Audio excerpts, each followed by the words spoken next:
பிரம்மா பேசுகிறேன். தாய் இந்தியா நாடு டெல்லி டு தமிழ்நாடு வரைக்கும் நீதிபதியை ஜட்ஜியாக தான் மாறி மாறி உட்காருவார். தமிழ்நாடு டு டெல்லி வரைக்கும் மாறி மாறி உட்காருவார். ஜட்ஜியாக உட்காருவார். எல்லா நீதிமன்றத்துக்கும் போய் வருவார்.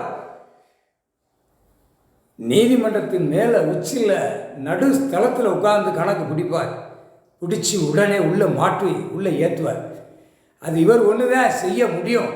கடவுளால் தான் செய்ய முடியும்.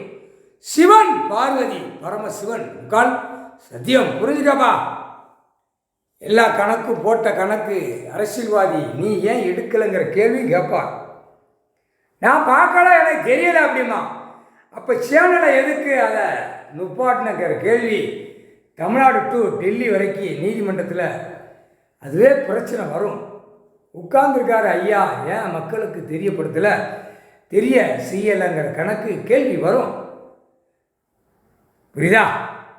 பயம் ஒன்று இருக்குது, இருந்தாலும் தெரியப்படுத்தினாத்தான் மக்கள் கடவுள் வந்துட்டார் காப்பாற்றுவார் அப்படிங்கிற ஒரு வார்த்தை அவர் காதால் கேட்கணும். கேள்வி அதை மறைச்சி வச்சேன்னா அரசியல்வாதி காதெல்லாம் எடுத்து விட்டுருவார்.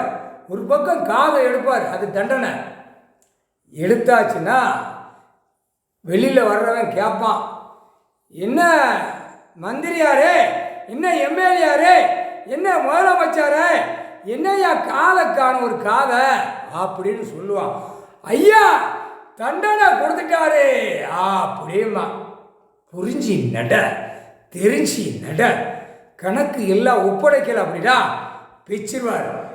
டெல்லி மத்திய அரசில் கணக்கு மந்திரி பூரா கணக்கு ஒப்படைக்க சொல்லுவார். டைம் அவரே பேசுவார். ஐயா பதில் சொல்லுவார். டெல்லி சொல்லுவார், தமிழ்நாடு சொல்லுவார். அந்த நேரம் குண்டு குண்டு குண்டு குண்டுன்னு ஓடி போய் ஒப்படைக்கல அப்படின்னா இராணுவம் மந்திரியை தூக்குவார். தூக்குனோன்னு உட்கார்றா அப்படிம்பார். புரியுதா? அதான் கணக்கு. உட்கார்றான்னா புரிஞ்சுக்கூட, அரசியல்வாதி புரிஞ்சுக்கிடுவான். இந்த ஓட்டு போடுறவனுக்கு தெரியாது. அவன் கோட்டும் தண்ணியுமா போதையுமா அடிச்சுட்டு அலைதவனுக்கு தெரியாது. முக்கால் சத்தியம். புரிஞ்சுக்கோ.